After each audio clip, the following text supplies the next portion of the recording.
ଦେଖନ୍ତୁ ଏ ଜାଗାଟା Mancheswar railway station. ସକାଳୁ ବହୁତ ଲୋକ ମର୍ଣ୍ଣିଂ ୱାକ୍ କରିବାକୁ ଆସୁଛନ୍ତି।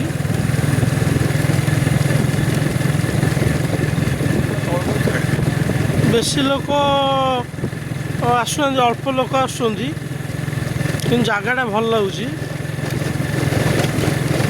ଫାଙ୍କା ରହୁଛି ଦୁଇ ସାଇଡ଼୍। ଏମିତି ମୁଁ ଆପଣଙ୍କୁ ଆରପଟ ସାଇଡ଼୍ଟା ଦେଖାଉଛି। ମୁଁ ବି ସକାଳୁ ଆସୁଛି ମର୍ଣ୍ଣିଂ ୱାକ୍ କରିବାକୁ। ଅଳ୍ପ ଲୋକ ହେଉଛନ୍ତି, ଭଲ ଲାଗୁଛି। ଦେଖନ୍ତୁ ଏପଟଟା ବି ଆରପଟ ସାଇଟ୍, ଦୁଇ ସାଇଡ଼୍ ଏମିତି ଫାଙ୍କା ରହୁଛି।